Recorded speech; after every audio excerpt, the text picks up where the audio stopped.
నమస్తే V10 news కి స్వాగతం. పెద్దపల్లి పట్టణ కేంద్రంలోని ఆర్కే గార్డెన్స్ లో మంగళవారం రోజున పెద్దపల్లి నియోజకవర్గంలోని పలు గ్రామాలకు చెందిన 471 మంది CMRF ముఖ్యమంత్రి సహాయ నిధి లబ్ధిదారులకు 1,27,27,77,500 రూపాయల చెక్కులను మరియు పెద్దపల్లి మండలం పట్టణానికి చెందిన 86 మంది కళ్యాణ లక్ష్మి షాదీ ముబారక్ 86,60,034 రూపాయల విలువగల చెక్కులను స్థానిక తహసీల్దార్తో మరియు నాయకులతో కలిసి లబ్ధిదారులకు పంపిణీ చేసిన పెద్దపల్లి శాసనసభ్యులు చింతకుంట విజయరమణారావు. ఈ సందర్భంగా ఎమ్మెల్యే విజయరమణారావు మాట్లాడుతూ తాను ఎమ్మెల్యేగా గెలిచిన తర్వాత 15 నెలల కాలంలో సీఎం రిలీఫ్ ఫండ్ కోసం 4,300 ఫైళ్లు ప్రభుత్వానికి పంపగా 6,90,62,000 రూపాయల విలువగల 2,590 చెక్కులు పంపిణీ చేసినట్లు తెలిపారు. అలాగే నిమ్స్ లో ఉచిత వైద్యం కోసం 190 మందికి LOCలు ఇప్పించినట్లు తెలిపారు. పెద్దపల్లి జిల్లా ప్రభుత్వ ఆసుపత్రిలో మెరుగైన వైద్య సేవలు అందిస్తున్నామని 3 ఆర్వో డాక్టర్లు పనిచేస్తున్నారని తెలిపారు. గత పాలకుల హయాంలో ఒక నెలలో 300 నుండి 400 వరకు ఉన్న ప్రభుత్వ ఆసుపత్రి ఓపీ 650 నుండి 800 వరకు, 60 నుండి 70 వరకు ఉన్న డెలివరీలు 200 వరకు పెరిగాయని అన్నారు. 50 పడకల ఆసుపత్రిని 100 పడకలకు అప్గ్రేడ్ చేసుకున్నామని, నూతన భవనం నిర్మించిన తర్వాత ఇక్కడే MRI సౌకర్యం ఏర్పాటు చేస్తామని తెలిపారు. జిల్లా ఆసుపత్రిలో కొత్తగా గుండె వ్యాధి డాక్టర్ను నియమించినట్టు తెలిపారు. పేదలందరికీ ఫ్రీ వైద్యం అందించాలన్నదే మా లక్ష్యం.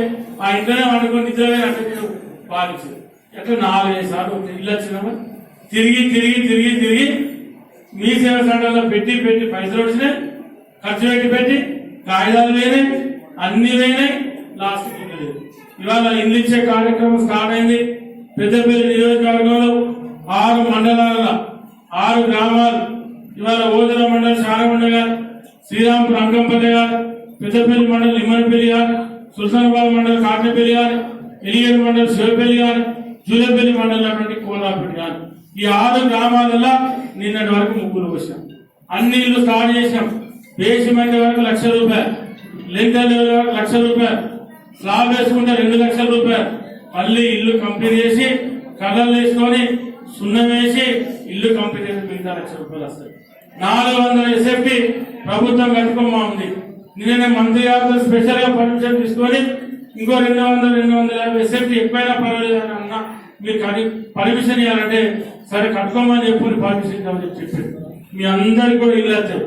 ఎవరైతే పేదలు ఉన్నారో వాళ్ళందరికీ ఇల్లు వచ్చారు. ఇల్లుంటే ఇల్లు రాదు, ఉన్నోళ్ళకి ఇల్లు రాదు.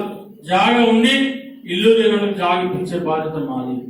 ఎవరికి అపోహ అవసరం లేదు, ఎవరికి డౌట్ అవసరం లేదు. మీకు ఆ ఇల్లు వస్తుంది కంపల్సరీ.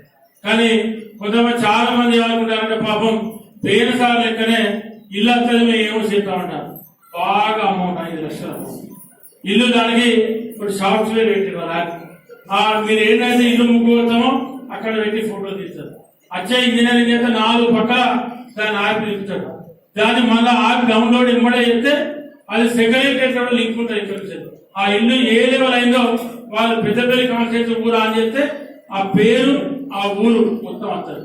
మళ్ళీ ఎవ్వరం విద్య చేసేదే ఉండదు దొంగతనం, మన రేవంత్ రెడ్డి ముఖ్యమంత్రి చేసే దొంగతనం ఉండదు, మన గృహ నిర్మాణ శాఖ మంత్రి పొంగులే చేసే దొంగతనం కూడా ఏముండదు. నిజంగా కొత్తిల్లు కట్టుకుంటేనే ఆ ఇల్లు వస్తుంది. ఇది జరిగే సత్యం. కాబట్టి తప్ప మీరేమన్నా ఆశపడి మా విద్యను మా ఇంట్లో మనిషి మా అన్న నన్ను రోజు పేరు పెట్టి పిలుస్తాడు.